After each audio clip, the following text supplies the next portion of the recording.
ইসলামী ছাত্র শিবির বাংলাদেশে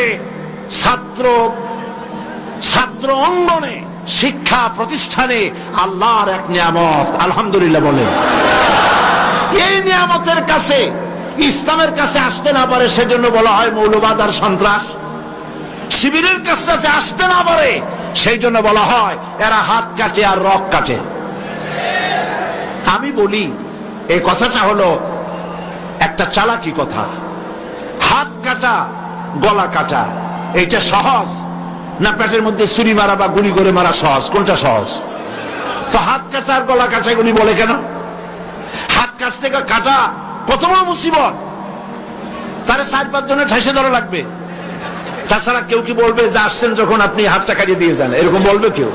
4-5 জনের ঠাইসা ধরবে, মুখের মধ্যে গামছা ভরবে, তারপরে হাত কাটবে বা রক কাটবে, পায়ের রক হাতের রক এভাবে কাটবে। এত ঝুঁকি নিতে যাবে কেন? ছুরিটা, যে ছুরিটা দিয়ে হাতটা কাটবে ওই ছুরিটা পেটের মধ্যে মুখের মধ্যে ঢুকাই দিলেই তো সারলো। এটা বলে কেন? এই সহজ কাজটা করে না, রক কাটে গলা কাটে কেন বলে? এই কথাটা বলে প্যানিক সৃষ্টি করতে চায়। যে সমস্ত ছাত্র ছাত্রীরা দিন পেতে চায়, ইসলামে আসতে চায়, তারা যেন ইসলামী ছাত্র শিবিরের কাছে আসতে না পারে তার জন্য ষড়যন্ত্রমূলক এই বদনাম তারা দেশ শুদ্ধ জড়াইছে। কিছুই করতে পারবে না ইনশাআল্লাহ, এগুলি করে কিছু করতে পারবে না। 119 জন শিবিরের নেতা কর্মী শাহাদাতের নজরানা আল্লাহর দরবারে পেশ করেছে। আমি আপনাদেরকে বলবো পরের মুখে ঝাল না খাইয়া নিজের একটু চেষ্টা করেন। ওরা যেখানে থাকে শিবিরের ছেলেবেলেরা এরা মাঝে মধ্যে সভ্যেদারি করে, যাই দেখবেন ঘরের পাশে গিয়া জানলার ফাঁক দিয়ে তাকাই দেখেন ওরা কি করে। এরা মাদ্রাসায় পড়ে নাই, কলেজে বিশ্ববিদ্যালয় পড়ে, হয়তো দাড়ি টাড়িও এ পর্যন্ত অনেকে রাখতে পারে নাই, কিন্তু যাই দেখবেন বস্তা ছেঁড়া হইলো বালাম চাউলে ভরা, উপরে রং কাঁচা থাকলেও ভিতরে পাকা আম। ভিতরে যাই দেখবেন রাতের বেলায় যখন তারা সভ্যদারি করে, তাহাজ্জুদের নামাজ পড়ে, সাহাবায়ে কেরামদের জীবনী আলোচনা করে আর মুনাজাত করে, সারা রাত কিভাবে ওরা কান্দে একটু তাকায় দেখে। এই চোখের বাণী তারা আল্লাহর জন্য দেয়, দিন প্রতিষ্ঠার জন্য কাজ করে। সুতরাং এদের সাথে শত্রুতা না করে এই কাজগুলি, সন্তান যদি ভালো বানাতে চান, শিক্ষাঙ্গনে সন্ত্রাসী কারা সেদিকে তাকায় দেখেন, আর সন্ত্রাস কম করে কারা তাদেরকে দেখেন, সন্ত্রাস করে না কারা তাদেরকে দেখেন। এই জন্য সন্তান যদি ভালো বানাতে চান ছেলেদেরকে, তাহলে এই লাইনে দেন।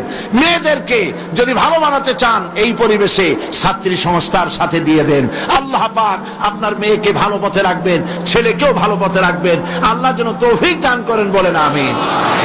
প্রিয় ভাইয়েরা, আমি আর লম্বা করব না, যেহেতু লক্ষ লক্ষ মানুষ এসেছেন, প্রায় 3-4 কিলোমিটার জুড়ে মাহফিলে লক্ষ লক্ষ নারী পুরুষ বসে আছেন।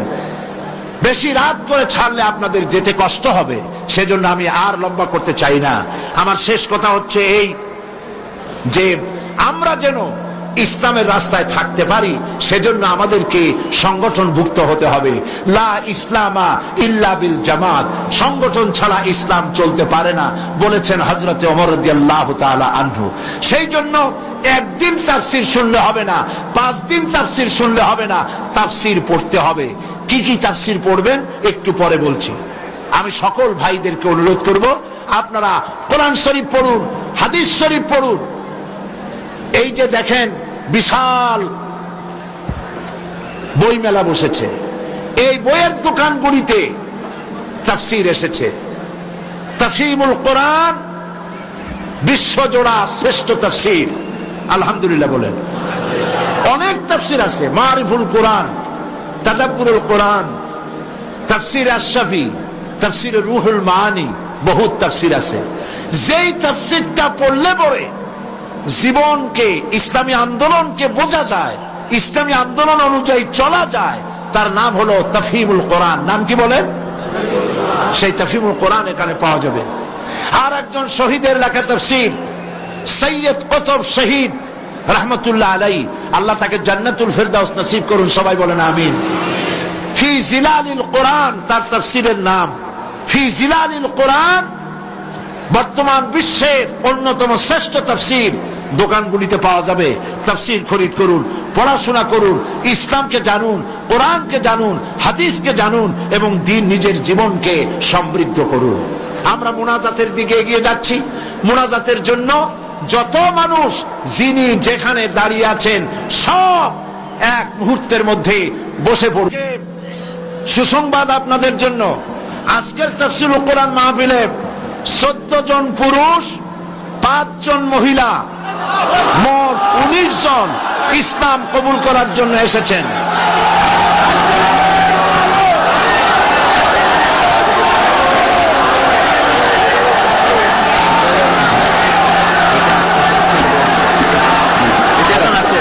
তাহলে কয়জন হলো? আপনারা আজকে মাইকটা সেটটা খুব খারাপ হয়েছে, আপনারা মেহরবানি করে বসুন। আপনারা দাঁড়ালে থামুন। আপনারা যদি দাঁড়ায় থাকেন তাহলে এই 14 জন মেহমান আমাদের ভাই, ওনারা ইসলাম কবুল করবেন, আপনারা দেখবেন কেমনে? যারা দাঁড়ানো আছেন বসেন, দাঁড়ানো ভাইরা বসুন, সবাই বসুন। 5 জন মহিলা আছেন মহিলা প্যান্ডেলে, আর 14 জন পুরুষ এসেছেন মঞ্চে। তাহলে কজন হলো? মোট 19 জন। আমি নাম বলছি: সুমন বড়ুয়া, পিতা কিন্তু বড়ুয়া, গ্রাম বাগাবিল রাঙ্গুনিয়া, চট্টগ্রাম। বর্তমান নাম পছন্দ করেছে মোহাম্মদ সিরাজুল ইসলাম। প্রসেনজিৎ চৌধুরী, রামপদ চৌধুরী, হিন্দু ধর্ম। বর্তমান নাম পছন্দ করেছে মোহাম্মদ মঈনুদ্দিন, বাড়ি আনোয়ারা, চট্টগ্রাম। লিটন দাস, পিতা পলাশ দাস, বাড়ি রাঙ্গুনিয়া, বর্তমান নাম মোহাম্মদ হাসান। তুষারকান্তি রায়, পিতা অটল কৃষ্ণ রায়, বাড়ি চেউরিয়া সন্দ্বীপ, বর্তমান নাম মোহাম্মদ নুরুল আমিন। স্বপন কুমার নাথ, পিতা মৃত চন্দ্রমোহন নাথ, বর্তমান নাম পছন্দ করেছে মোহাম্মদ আব্দুল্লাহ। রতন চন্দ্র দত্ত, মৃত ধীরেন্দ্র চন্দ্র দত্ত, বাড়ি ঈশ্বরগঞ্জ, ময়মনসিংহ, বর্তমান নাম পছন্দ করেছে মোহাম্মদ আসলাম উদ্দিন। তপন চন্দ্র শীল, পিতা শীতল চন্দ্র শীল, উত্তর আলমপুর, দাগন ভুইয়া, বর্তমান নাম পছন্দ করেছে মোহাম্মদ জাহিদুল ইসলাম। পরিমল বড়ুয়া, পিতা দয়াময় বড়ুয়া, পশ্চিম শিলক রাঙ্গুনিয়া, বর্তমান নাম আহমদ মুসা। নারায়ণচন্দ্র দে, পিতা প্রেমানন্দ দে, বাড়ি খোরশকোল, কক্সবাজার, বর্তমান নাম মোহাম্মদ শহীদুল ইসলাম। উত্তম দাস, পিতা দিলীপ কুমার দাস, বাড়ি কদুরখিল, বর্তমান নাম মোহাম্মদ সাইফুল্লাহ মানসুর। রামকৃষ্ণ রাজীব চন্দ্র দাস, পিতা রামকৃষ্ণ সবুজ চন্দ্র দাস, বাড়ি কচুয়া, বর্তমান নাম মোহাম্মদ মেহেদি হাসান। লিটন বড়ুয়া, মৃত সুধীর রঞ্জন বড়ুয়া, বাড়ি চাট্রাপটিয়া, বর্তমান নাম মোহাম্মদ সিরাজুল ইসলাম। লক্ষ্মী বিশ্বাস, পিতা দুলাল বিশ্বাস, বাড়ি হলো রাউজান, বর্তমান নাম জান্নাতুল ফেরদাউস। পুতুল রানী সরকার, পিতা সুনীল সরকার, বাড়ি আখাউড়া, বর্তমান নাম জান্নাতুল নাঈম। কৃষ্ণ বণিক, পিতা জগদীশ বণিক, বাড়ি রাউল ফতেপুর নবীনগর, বর্তমান নাম মোহাম্মদ নুরুল ইসলাম। মহিলা প্যান্ডেলে আছেন, এরা সপরিবারে ইসলাম কবুল করতেছেন। মণি বণিক, পিতা কৃষ্ণ বণিক, বাড়ি রাউল ফতেপুর নবীনগর, বর্তমান নাম জান্নাতুল ফেরদাউস। নমিতা বণিক, কৃষ্ণ বণিক, আর বাড়ি হলো বাউল ফতেপুর নবীনগর, বর্তমান নাম পছন্দ করেছে রাবিয়া খাতুন। মুক্তা বণিক, পিতা কৃষ্ণ বণিক, রাউল ফতেপুর নবীনগর, বর্তমান নাম পছন্দ করেছে মোসাম্মদ ফাতেমা বেগম। সুমন দত্ত, পিতা কালীশঙ্কর দত্ত, গ্রাম সিংড়া, থানা আনোয়ারা, চট্টগ্রাম, বর্তমান নাম পছন্দ করেছে জসিমউদ্দিন। এই 14 জন আমার পাশে, আর 5 জন মহিলা প্যান্ডেলে। মহিলা প্যান্ডেলে যে 5 জন আছেন, আপনারা আমার সাথে উচ্চারণ করবেন। এ মাইকে যা শুনতে পান আপনারা উচ্চারণ করুন, আর আপনারা আমার কাছে আসেন, হাত দেন, কাছে, সব কাছে আসেন।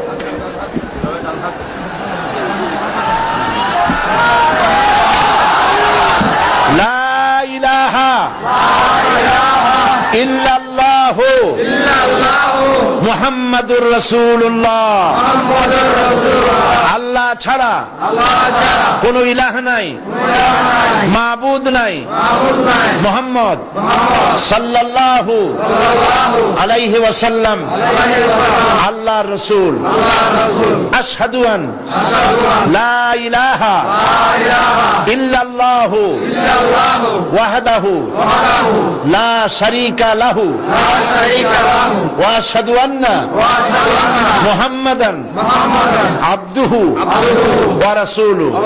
আমি সাক্ষ্য দিচ্ছি আল্লাহ ছাড়া কোন ইলাহ নাই, মাবুদ নাই, উপাস্য নাই। তিনি এক, তিনি একক, তার কোনো অংশীদার নাই। আমি আরো সাক্ষ্য দিচ্ছি মুহাম্মদ সাল্লাল্লাহু আলাইহি ওয়াসাল্লাম আল্লাহর বান্দা এবং তার প্রেরিত রাসূল। সকলকে সালাম দিন, আসসালামু আলাইকুম। আপনারা সালামের জবাব দিন। আমাদের এই ভাইরা এক মুহূর্ত আগে তারা ছিলেন মুশরিক, আর এখন আমাদের তাওহীদবাদী ভাই। আল্লাহ পাক তাদেরকে খাঁটি মুসলমান হিসেবে কবুল করুন, সবাই বলেন আমিন।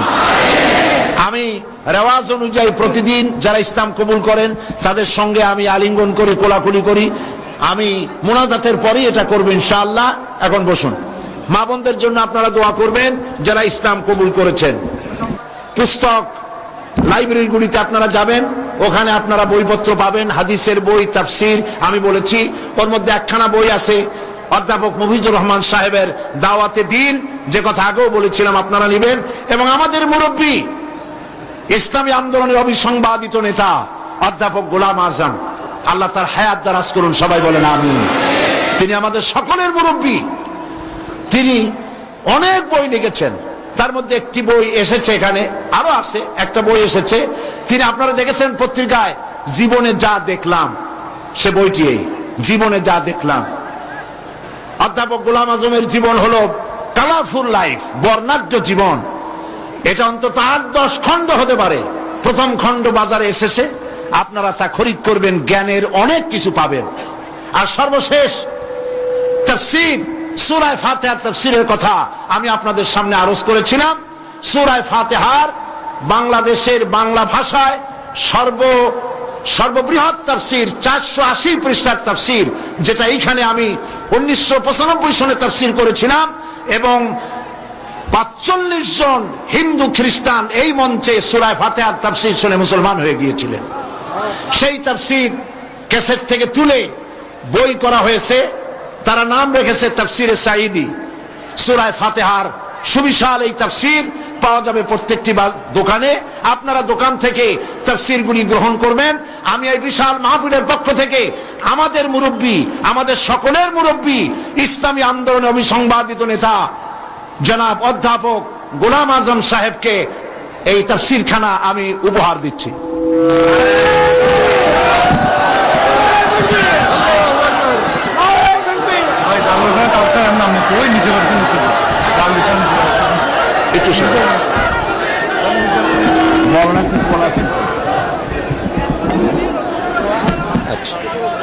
এখন সকলের জন্য দোয়া হবে। আমি মনে করি প্রত্যেক বছর, অপেক্ষা করুন, আমি মনে করি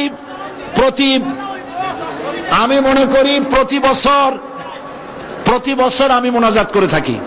আমি মনে করি আমাদের সকলের মুরব্বী, ইসলামী আন্দোলনের নেতা, বর্ষিয়ান জননেতা, আমারও মুরব্বী অধ্যাপক গোলাম আজম সাহেব, তিনি আজকের এই মাহফিলের মোনাজাত করবেন। আমি মৌলানা সাইদ সাহেব আসার আগে আমি আপনার বলেছি, ওনার তফসির আমি কোনোদিন শুনি না, শুনবার জন্যই এতটুকু বসে আছে।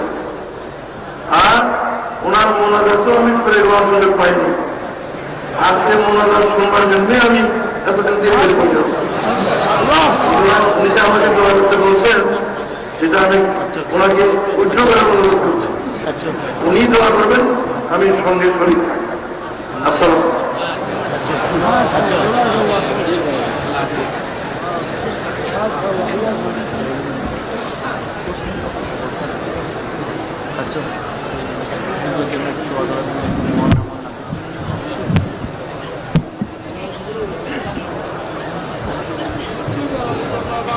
প্রিয় ভাই সব, যিনি যেখানে আছেন যদি বসতে পারেন, মোনাজাতের আদব বসা, রাস্তায় পথে ঘাটে গাছে ছাদে যিনি যেখানে আছেন সবাই মেহেরবানি করে বসেন। মনটাকে খুব নরম করে আল্লাহ পাকের দরবারে আমরা হাত তুলছি। কেবলামুখী হয়ে সবাই বসে আছেন। মোনাজাতের আগে একটু দরদ করে আল্লাহ পাকের দরবারে আমরা একটু তার নাম স্মরণ করি। সুবহানাল্লাহ, আলহামদুলিল্লাহ, লা ইলাহা ইল্লাল্লাহ, সুবহানাল্লাহ, আলহামদুলিল্লাহ, লা ইলাহা ইল্লাল্লাহ, সুবহানাল্লাহ, আলহামদুলিল্লাহ, লা ইলাহা ইল্লাল্লাহ, সুবহানাল্লাহ।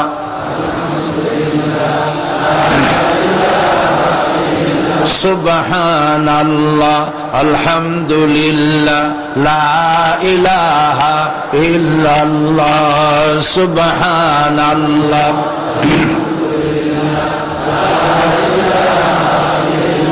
লা ইলাহা ইল্লাল্লাহ মুহাম্মাদুর রাসূলুল্লাহ। আল্লাহুম্মা আমিন। ربنا ظلمنا أنفسنا وإن لم تغفر لنا وترحمنا لنكونن من الخاسرين। সবাই পড়েন ربنا ظلمنا أنفسنا وإن لم تغفر لنا وترحمنا لنكونن من الخاسرين ربنا ظلمنا أنفسنا وإن لم تغفر لنا وترحمنا لنكونن من الخاسرين রব্বুল আলামিন 5 দিন ধরে তাফসীরুল কোরআন মাহফিলের আজ এই সমাপনী দিবসে লক্ষ লক্ষ বান্দা বান্দিরা এই চট্টগ্রাম প্যারেড ময়দানে আশেপাশের রাস্তা সমূহে মানুষ মাটিতে জায়গা না পেয়ে ছাদে উঠেছে, গাছপালায় উঠেছে, গাড়ি ঘোড়া বন্ধ হয়ে গেছে। রব্বুল আলামিন বড় আশা করে তোমার দরবারে লক্ষ লক্ষ মানুষ একযোগে হাত তুলেছি। আল্লাহ দয়া করে আমাদের দুরূদ সালাম আলোচনার সওয়াব নবীজি মুহাম্মদুর রাসূলুল্লাহ সাল্লাল্লাহু আলাইহি ওয়াসাল্লামের রূহ মুবারকে পৌঁছায়া দাও। রব্বুল আলামিন तमाम পৃথিবীর মাটির নিচে যত আম্বিয়া, সাহাবায়ে কেরাম, সুহাদা, সিদ্দিকিন, সালিহিন, আল্লাহ তাআলা তোমার মুমিন বান্দা বান্দি যারা মাটির নিচে শুয়ে আছে, আল্লাহ প্রত্যেকের রুহের পরে সওয়াব পৌঁছায়া দাও। রব্বুল আলামিন এই মুহূর্তে আমাদের মনে পড়ে গেল আমাদের আব্বার কথা, আমাদের আম্মার কথা। আমরা যারা আমাদের বাপ মা হারায় ফেলেছি, মাবুদ আমাদের আব্বা আম্মার কবরগুলিকে জান্নাতের টুকরা পরিণত করে দাও। রব্বুল আলামিন বাপজান কত আদর করেছেন, মহব্বত করেছেন, নিজে না খেয়ে আমাদের খাওয়াইছেন। আল্লাহ তাআলা কতদিন নাম ধরে ডাকেন না, চলে গেছেন মাটির তলে। আল্লাহ তাআলা আব্বার কবরটাকে জান্নাতুল ফিরদাউস দিয়ে আল্লাহ জান্নাতুল ফিরদাউস তাকে মেহমান বানায় দাও, কবরটাকে জান্নাতের টুকরায় পরিণত করে দাও। আয় আল্লাহ তাআলা আমাদের জনম দুঃখিনী মা 10টি মাস পেটে থেকে কষ্ট দিয়েছে, ডেলিভারিতে কষ্ট করেছেন, 2-2.5 বছর পর্যন্ত বুকের দুধ খাওয়াইয়া মানুষ করেছেন। শীতের দিনে পেশাব পায়খানা করে বিছানা নষ্ট করেছি, মায়ের কাপড় চোপড় নষ্ট করেছি, মা তুলে আছাড় দেন নাই, মারেন নাই। কান্না মুখে শত চুমা দিয়ে হাসি ফুটাইছেন। ওই মা যার বিদায় হয়ে গেল, রব্বুল আলামিন মায়ের কবরটাকে জান্নাতের টুকরায় পরিণত করে দাও। রব্বির হামহুমা কামা রব্বায়ানি সগীরা। সবাই পড়েন, রব্বির হামহুমা কামা রব্বায়ানি সগীরা। আয় আল্লাহ, আমাদের দাদা দাদি, নানা নানি, আমাদের শ্বশুর শাশুড়ি, আত্মীয় স্বজন, বন্ধু বান্ধব, যার যা মারা গেছে প্রত্যেকের রুহের পরে সওয়াব পৌঁছায় দাও রব্বুল আলামিন। সারা দুনিয়ায় আজ মুসলমানেরা মার খায়। আমরা অপরাধ করেছি, কথা ঠিক, কিন্তু আমরা তোমার হাবিবের উম্মত, তাও তো ঠিক। আল্লাহ, তুমি দয়া করে মেহেরবানি করে আমাদের প্রতি তুমি রহমতের নজর দিয়ে তাকাও। আয় আল্লাহ, আমেরিকা এবং তার সাথী সঙ্গী নিয়ে একটা নিরীহ গরিব দেশ ভাঙ্গিয়া চুরিয়া মারিয়া শেষ করে দিল মুসলমানদের। আফগানের আজ দেখার মতো কেউ নাই। কাশ্মীরের মুসলমানদেরকে মারতেছে, চেচনিয়া বসনিয়া মারতেছে, প্যালেস্টাইনের মুসলমান নরনারীর পায়ের নিচে আজার মাটি নাই।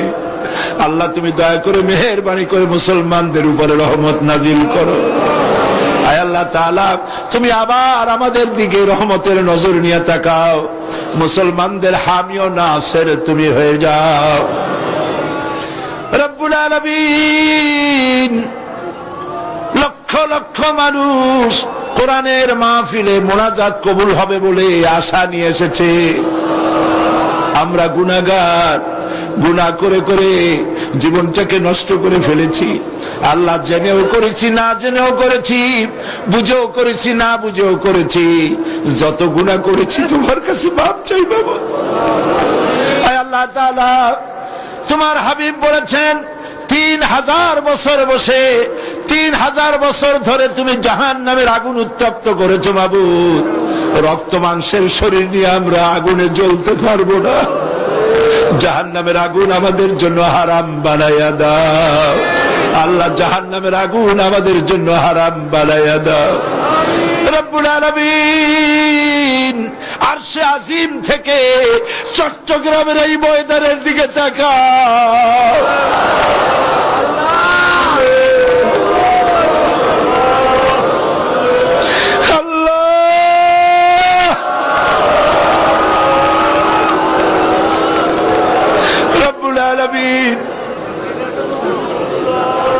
এইভাবে যদি মায়ের কাছে দাঁড়াইয়া মা মা বলে কাঁদতাম,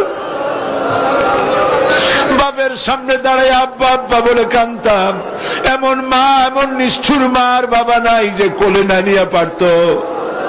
আল্লাহ, মা বাবার চাইতে লক্ষ কোটি গুণে মায়া তোমার বেশি। আমাদেরকে তুমি রহমতের কোলে উঠাইয়া নাও আল্লাহ তাআলা। আল্লাহ তাআলা, দুনিয়ার নিয়ম হলো রাত দিন যত শেষ হয় সরকারি অফিসগুলি বন্ধ হয়ে যায়, আর তোমার নীতি উল্টা। রাত যত বাড়তে থাকে তোমার রহমতের অফিসটা ততই কর্মচঞ্চল হয়। তুমি আমাদের দিকে তাকাই আমাদের মাফ করে দাও বাবু। আয় আল্লাহ, ছেলে যদি অন্যায় করে বাপে পিটাইয়া বাড়ি থেকে বের করে দেয়, ছেলেটা সারাদিন বাইরে ঘুরে ঘুরে যখন একটু রাত হয়, যখন মনে করে বাবা ঘুমায় গেছে, দরজার কাছে এসে মা বলে ডাক দেয়। মা দরজা খুলে বলে, বাবা কোথায় ছিলি? সারাদিন তোর জন্য আমি কিছু খাই নাই। সন্তানটাকে বুকের সঙ্গে জড়ায় ধরে পরম আদরে। আয় আল্লাহ, সারা জীবন গুনাহ করে জীবনের সন্ধ্যা বেলায় রহমতের দরজায় হানা দিয়েছি বাবু। রহমতের দরজাটা খুলে দাও বাবু। আল্লাহ, রহমতের দরজাটা খুলে দাও বাবু। রব্বুল আলামিন, মধ্যপ্রাচ্য, ইউরোপ, আমেরিকা থেকে তোমার বান্দারা টাকা পাঠাইছে, পয়সা পাঠাইছে, দোয়া চেয়েছে, ধারণা দোয়া কবুল হবে। আল্লাহ যে যে নিয়তে দোয়া চেয়েছে দোয়া কবুল করো রব্বুল আলামিন। মা বোনেরা অনেকেই এসেছেন, বিয়ে হয়েছে 10-12 বছর, 15 বছর, বাচ্চা হয় না। আল্লাহ তুমি জানো, একটা মেয়ে লোক বিয়ের পরে তার চরম স্বাদ নিজের পেটের সন্তানের মুখে মা ডাক শোনা। আল্লাহ কত স্ত্রীর কলিজাটা মরুভূমির মতো হয়ে আছে, দয়া করে সন্তান দিয়ে আল্লাহ তার মুখে হাসি ফুটাও। দেশে বিদেশে যারাই দোয়া চেয়েছেন সন্তানের জন্য, নিঃসন্তানীকে সন্তান দিয়ে দাও বাবু। আল্লাহ যত মা বোন এসেছেন সমস্ত মা বোনদের জিন্দিগির গুনাহগাথা মাফ করে দাও। মা বোনদেরকে হযরত আয়েশা খাদিজার সঙ্গে হাসর নসিব হতে পারে এমন জীবন যাপনের তৌফিক দিয়ে দাও রব্বুল আলামিন। এই মাহফিল, এত বড় বিশাল মাহফিলের আঞ্জাম যারা দিয়েছেন, আয় আল্লাহ তাআলা, সমাজ কল্যাণের কর্মীরা, ভলেন্টিয়াররা 5টা দিন পর্যন্ত খেটে খেটে না ঘুমাইয়া কালো হয়ে গেছে। আয় আল্লাহ তাআলা, যারা এই পরিশ্রম করেছেন ভলেন্টিয়ার গুলি, আল্লাহ তুমি তাদের সকলের গুনাহগাথা মাফ করে দাও। আল্লাহ সকলের হায়াতকে দারাজ করে দাও। আয় আল্লাহ তাআলা, সাংবাদিক এবং পুলিশ বাহিনী যারাই কাজ করেছেন, বিদ্যুৎ বিভাগ, পানি বিভাগ, আল্লাহ তুমি দয়া করে সকলের গুনাহ মাফ করে দাও। সকলের প্রতি তুমি রহমত নাজিল করো আল্লাহ রব্বুল আলামিন। দোয়া করি আজ সমাজ কল্যাণ পরিষদের সভাপতি মাওলানা শামসুদ্দিন, আল্লাহ বছরের পর বছর ধরে তুমি তার চোখ নিয়ে গেছো, একদিনের জন্য তার মুখে কোনোদিন অভিযোগ শুনি নাই। আল্লাহ মাওলানা শামসুদ্দিনের মতো সন্তান, যে মা পেটে ধরেছে, যে পিতা জন্ম দিয়েছে, জান্নাতুল ফেরদাউস নসিব করে দাও বাবু। সমাজ কল্যাণের প্রত্যেকটি লোককে আল্লাহ তুমি কবুল করে নাও। সবাই দোয়া করেন। আমাদের মুরব্বী অধ্যাপক গোলাম আজম সারাটা জীবন নাগরিকত্ব ছিল না, জেলে খেটেছেন, বিদেশে ঘুরেছেন, কিন্তু দেশের মায়া বলেন নাই। দেশে এসে একটা সরকারের রূপরেখা দিয়েছেন। আজ তিনি বার্ধক্যে জীবন সায়ান্নে জীবনের এক প্রান্ত সীমা এসে দাঁড়িয়েছে। আল্লাহ তুমি তাকে হায়াতে তাইয়্যিবা, সেহাতে কুল্লিয়া দান করে দাও। আল্লাহ তাআলা শিবিরের জন্য দোয়া করি। শিবিরের 100 নেতা কর্মী শহীদ হয়ে গেল বাবু। এই ছেলেগুলির কি অপরাধ বাবু? আল্লাহ তুমি এদেরকে হেফাজত করো। আল্লাহ দিন কায়েমের তৌফিক তাদেরকে দান করো। ছাত্রী সংস্থাকে কবুল করো। ইসলামের কথা যারা বলে তাদেরকে কবুল করো। আল্লাহ তাআলা অধ্যাপক মুফিজের গলায় অসুবিধা, তার গলা ছেড়ে দাও। কোরআন হাদিস ভালো করে বলতে পারে তৌফিক দাও। সমস্ত আলেম ওলামা কবুল করো।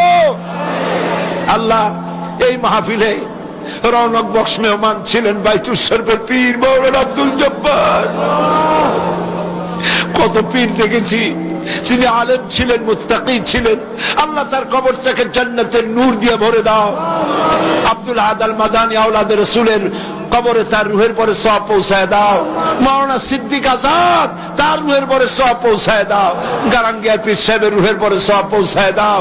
আল্লাহ তাআলা এই চট্টগ্রামকে ইসলামী আন্দোলনের দুর্গ বানায় দাও বাবু রব্বুল আলামিন। আল্লাহ তাআলা আপনারা দোয়া করেন। দৈনিক ইনকিলাব পত্রিকার মহাপরিচালক মাওলানা আব্দুল মান্নান সাহেব দোয়া চেয়ে পাঠিয়েছেন। 2টি কিডনি তার নষ্ট হয়ে গেছে। আল্লাহ পাক তুমি দয়া করে তাকে পূর্ণ সুস্থতা দান করে দাও। তার পত্রিকা কবুল করো, তার টেলিভিশন কবুল করো। আল্লাহ তাআলা ইসলামের পক্ষে যারা কাজ করছেন, কথা বলছেন, সকলকে তুমি কবুল করে নাও রব্বুল আলামিন। আয় আল্লাহ তাআলা, যারা এখানে দোয়া চেয়েছেন দেশের বিদেশের সকলের দোয়া তুমি কবুল করো রব্বুল আলামিন। আরেকটা দোয়া তোমার কাছে করি মাবুদ, কিয়ামতের দিন যেদিন পায়ের নিচে হবে তামার মতো মাটি, মাথার উপরে প্রকাণ্ড সূর্যের কিরণ হবে, গুনাহগারের মাথার মগজ ফেটে গিয়া গিলুগুলি টকবক করে নাক কান দিয়ে বেয়ে পড়তে লাগবে, জিহ্বাটা পানির পিপাসায় কুকুরের মতো ঝুলে পড়বে, ময়দানে সাড়া পড়বে পানি পানি বলে। আল্লাহ ওই দিনে, আল্লাহ তুমি দয়া করে তোমার হাবিবের হাতের কাউসারের পেয়ালা আমাদের নসিব করে দিও বাবু রব্বুল আলামিন। সারা জীবন আমরা নামাজ পড়েছি, কাবাকে কেন্দ্র করে তোমাকে সেজদা দিয়েছি, কিন্তু অনেকেই কাবা শরীফ চোখে দেখে নাই। আল্লাহ তাআলা যত লোক নরনারী এখানে এসেছেন, যাদের দিলে তামান্না আছে, আল্লাহ হজ নসিব করে দিও রব্বুল আলামিন। আর একটা কথা বলি, তোমার হাবিবকে কত কাফের দেখলো, ঈমান আনে নাই। তাইফের ময়দানে পাথর মেরে নবীজির শরীরকে রক্তাক্ত করেছে, উহুদের ময়দানে দমদার মোবারক শহীদ করেছে, আমরা দেখি নাই, শুধু নাম শুনেছি। আল্লাহ তাআলা তামাম জিন্দেগির ভিতরে অন্তত একটা রাতে নবীজির সঙ্গে স্বপ্নে আমাদের জিয়ারত করাইয়া দিও।